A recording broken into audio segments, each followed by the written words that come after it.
जोगे वाला टोना चलैबो ए माई, रखबो नजरिया की ओर।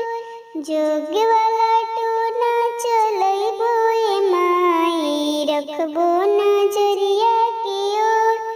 सास जी के बेटा बिल्ली के बच्चा, सास जी के बेटा बिल्ली के बच्चा, म्याऊ म्याऊ करके बोलैबो ए माई, रखबो नजरिया की ओर।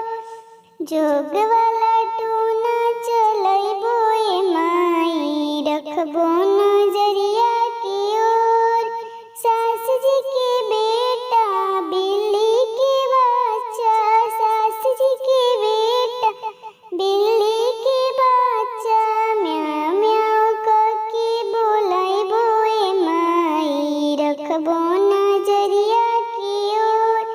जोग वाला टोना चलैबो ए माई, रखबो नजरिया की ओर।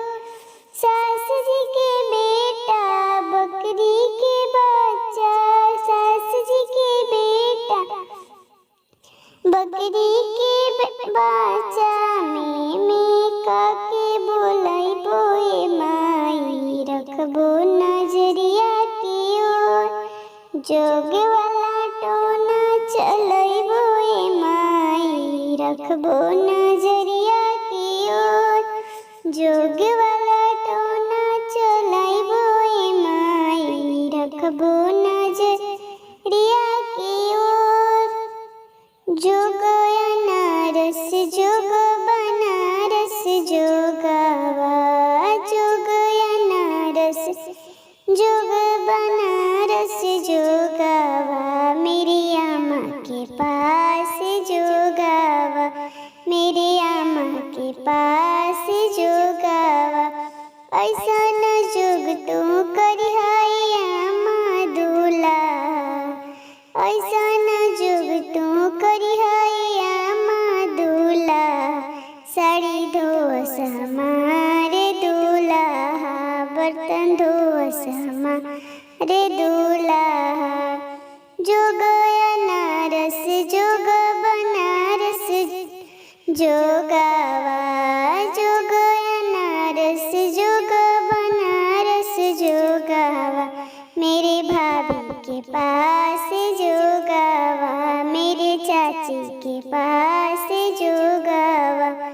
ऐसा न जोग तू करिहाई चाची दूल्हा, ऐसा न जोग तू करिहाई भाभी दूल्हा।